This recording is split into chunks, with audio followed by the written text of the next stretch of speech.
Like I said, they may have been looking at it may have been a lot of people there on vacation, different situations, different scenarios, you just don't know.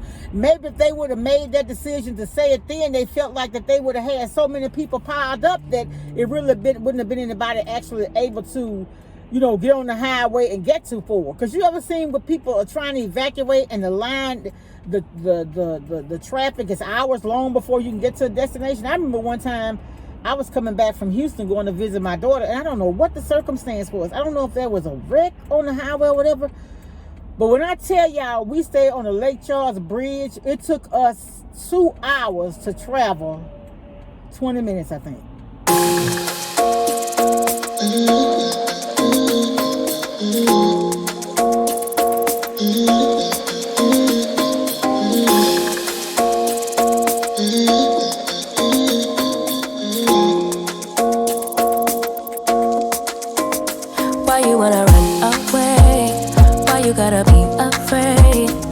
Wish I could make you stay, cause baby I love you. Monday. Why you tryna make us up? It's Monday, y'all. It's the first Monday in October. How's everybody doing? I ain't gonna make it no better. Some points, some angles, it makes my face look very greasy, but I promise y'all, I moisturize, I'm not greasy. I ordered some 100% coconut oil, and it's okay until you wash your hands, so I just might as well stick with Vaseline, or maybe I layer the coconut oil to my skin and Vaseline on top of that, because I'm now ashy. Yeah, but how's everybody doing? I just wanted to come on and offer and extend my condolences and offer prayers to the state of Florida. I had a friend I met on here who lives in Florida. Hey, Miss Margaret. So I reached out to her to see how she was doing. I hadn't gotten a response yet.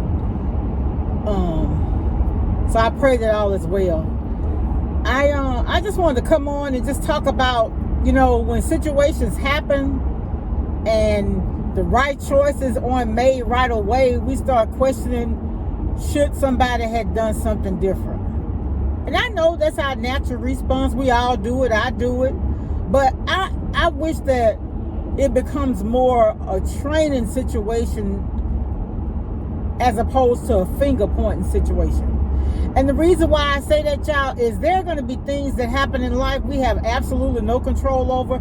And no matter what we do, it's not going to be the best, because we only acted on what we know. So one of the things today on today's show, Savannah and Hoda was asking I think he's the mayor of Fort Myers. I think they got the mandatory. Well, they got the information from the hurricane.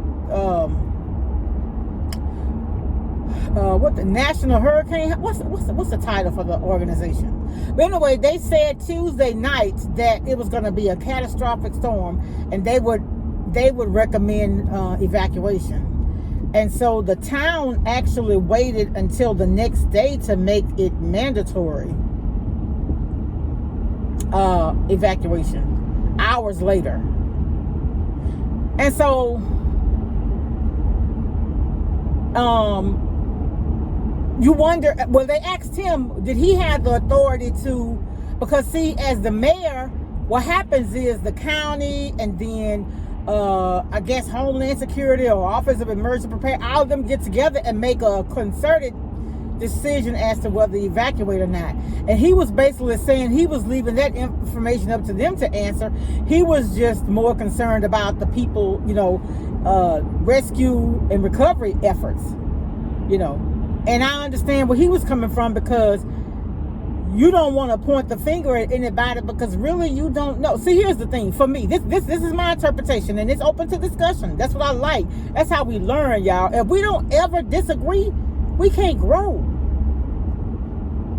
Because conversation makes us think. It makes us become more proactive when things do happen. So here's my stance on it. Okay. We say, well, we don't want the government telling us everything to do. So if a person heard and had the resources too. Now you got to consider some of the people may not have had the resources to move. I mean, to evacuate, you know. But anyway, so it's like, okay, in some instances we're gonna wait on the government, and some we won't want the government telling us what to do, right? So I mean, it's half a dozen in one hand, six in the other, for real. It really is. And I'm sorry about that glare, y'all. I promise y'all I'm not as greasy as that glare made me look. I was like, God, I look like a grease. But anyway. So what I want to say is this. So sometimes we have to make decisions based on the information we're given for ourselves before anybody else tell us what to do. You understand what I'm saying? And I remember one time we had a situation where we didn't know whether we were going to have to evacuate or not, right? We've had that plenty of times. I'm in Louisiana. And so I always pray and ask for guidance. So I remember the one time the Spirit led me to go, and I had put water, because I had gotten this from Living My Best Life, who lives in North Carolina. She said a guy in the military told her this.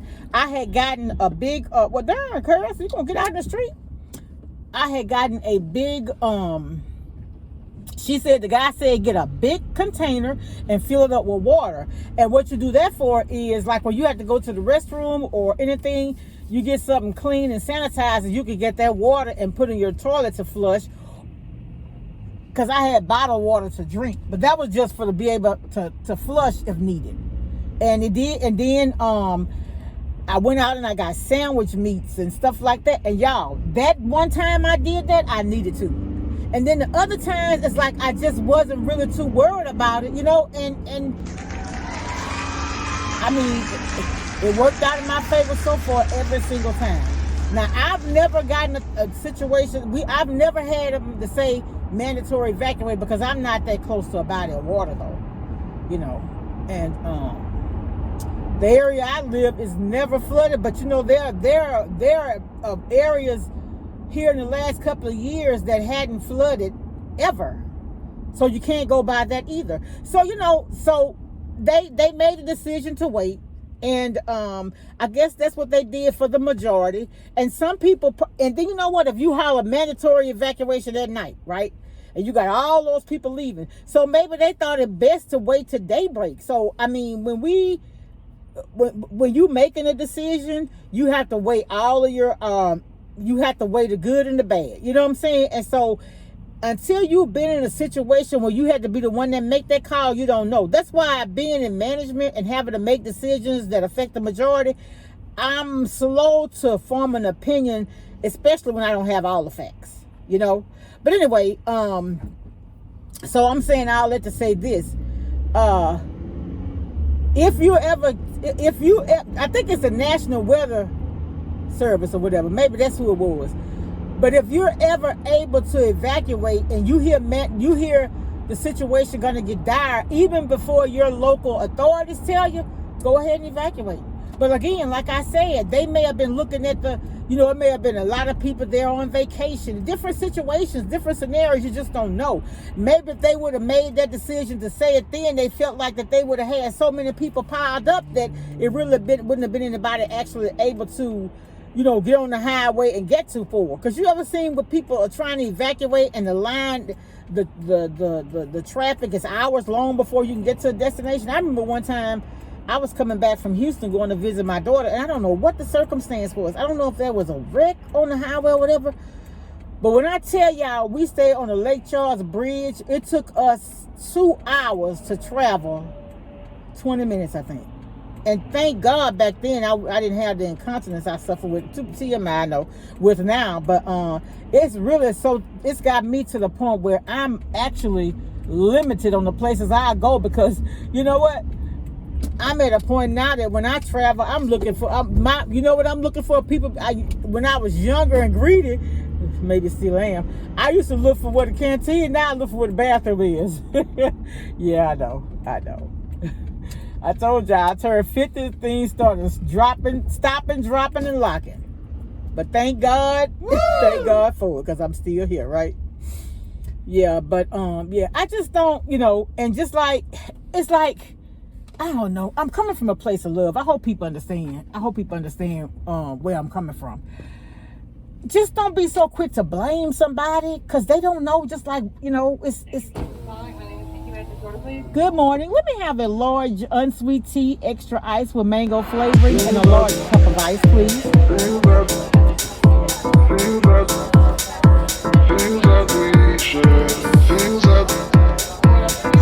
That'll be it, thank you.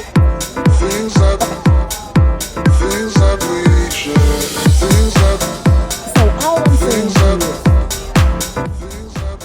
let's see what we can learn from the situation instead of who we can blame. That's all I'm saying. Because y'all, we don't know. We really, the uncertainties, you understand what I'm saying? So if a situation came up where you were absolutely positive that the outcome was going to be as it is, right?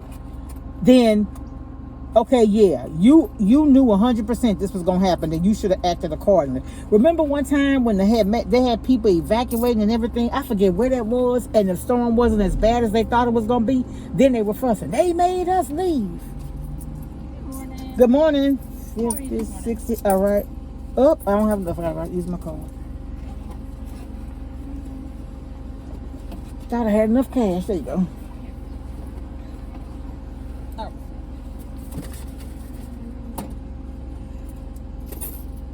Yeah, I'm just saying, y'all, we dealing with uncertainty. And so what I'm saying is, when things are uncertain, you're going to make decisions that may not be favorable. But that's what happens when you're a manager. You have to make those decisions, whether they're good or bad. And that's why when you're in management, it's so easy. Thank you. You're welcome. Thank you, ma'am. Here's your card. Oh, okay. Oh, I forgot about that. Okay. You too.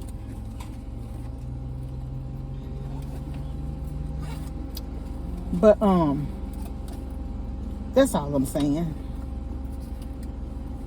Like, you ever been in a situation where you do you have the task of creating policies and procedures or whatever, and then you created something and you thought it was gonna work and it didn't work out the way you thought it did, but you made that decision based on the information you had. But then something happened that never happened before, and it changed that whole situation. So that's all I'm saying. I'm just saying, we need to be slow to blame and quick to understand what we can learn. That's where I'm coming from. Because sometimes when you're dealing with uncertainty, especially like with those storms and stuff, nothing is 100%. And I want to say it might have been Atlanta or whatever. Y'all remember one time in Atlanta when they had the kids, that storm came so fast, some of them kids ended up staying at the schools overnight. Y'all remember that? I think that was some part of Atlanta. Yeah, so that's what I'm saying. When you're dealing with storms and stuff, man, you don't know. That's like those people going and chase them hurricanes. Do you think they would have actually got in the eye of the storm and ended up dead? It was uncertainty there. They didn't know. That's all I'm saying. I'm not saying we don't hold people accountable, but if they have the absolute facts, then they can base their opinion on that. But then when you don't have that, then you just gonna base it on what you know and what you think is the best for everybody. I still say, I think that the reason why, and I could be wrong, I would love to speak with somebody that had the authority or who was responsible for making those decisions. How would it have, if you would have made that evacuation mandatory at that time when they first got that, how would it have affected the travel, the security, and all of that? Because you know what? I had to take that National Emergency Management training after Hurricane Katrina. Everybody that was in management and government had to take it. And one of the things I didn't know until then, I really didn't know it. And see, a lot of times, like I said, you don't have all the facts. What they said, well, when they had Hurricane Katrina, it was in February 2000. What happened is, on the news, you saw these people, they were looting and they were going in the stores and stuff, just coming out with gobs of clothing and just all kind of stuff. And you were looking like, look at those hoodlums, those thugs, and they got more to worry about than, but they stealing. But here's what people don't understand, okay? You only speaking on what you know, because, I honestly, I thought the same way. I'm just saying when we don't know. But guess what? When we had that training, we discovered that the Louisiana State Police gave the training. But what that guy said is, what they found out is Anytime they hear of situations of evacuation and storm and all that type of stuff, you know what they have? There's a criminal element there. Some of those people travel to those areas. You got people that live there, the locals trying to get out and survive and board up their business and stuff. But you got the criminals from other states, towns, areas. You know what they do? They come with trucks to load up in those stores, grab that stuff and get on the highway and get that stuff and go on back somewhere else and sell it. Yeah. So see what I'm saying? How we know that they weren't waiting to get more security or whatever there to be able to man and control the traffic and everything. That's what I'm saying. There's some things that go on that we don't know about. And until, you know, and I'm telling you, when I had that class, it made me start looking at a lot of stuff different. Okay? It started making me think, okay, so let me not start judging until I get the facts. So, because see, you're going to base your opinion on what you see. But what you see may not be all facts. Yeah. So, it's a mess, y'all. But like I said, I'm praying for Florida. I'm praying for all the people involved. And trust me, when you have to make a decision that affects somebody's livelihood and somebody end up dying, you have to weigh that on your shoulder. And if you have a good heart, that weighs on your heart. Man, it does. Whoo, Lord. And y'all, I know that my daughter's doing something right with my grandson, and I know I raised her right. Because she said that my grandson, he's 6. I'm gonna show y'all a picture of him. This is what he told her. He prayed to God about his heart. I said, yeah, tell him to pray for a clean heart. Oh, that child is something for real. He really is. He's a character. He really could be an actor. An actor, because he's a boy. He could be an actor. Yep. I'm claiming that he's going to be a star and he's going to help a lot of people. I'm claiming it. All right, y'all, I'm trying to head into work. I'm in the office by myself this morning. My coworker won't be here. She usually opens the office up. Because I be right at 8 o'clock. She usually get there by 7:30, so she'll open up and everything. But I got to open up today, this morning. I'm not late, though. So I just wanted to stop on and talk about that because, I mean, just give the guys and the people that are in authority. And when I say guys, I mean the women, too, who are in leadership roles. Give them some grace because they, you know, nobody knows but God. You know, if you violate the law, that's different. If you know that that doing what you did, you were committing a crime, that's different than acting according to nature. That's all I gotta say. All right, y'all. Talk to y'all later. Bye.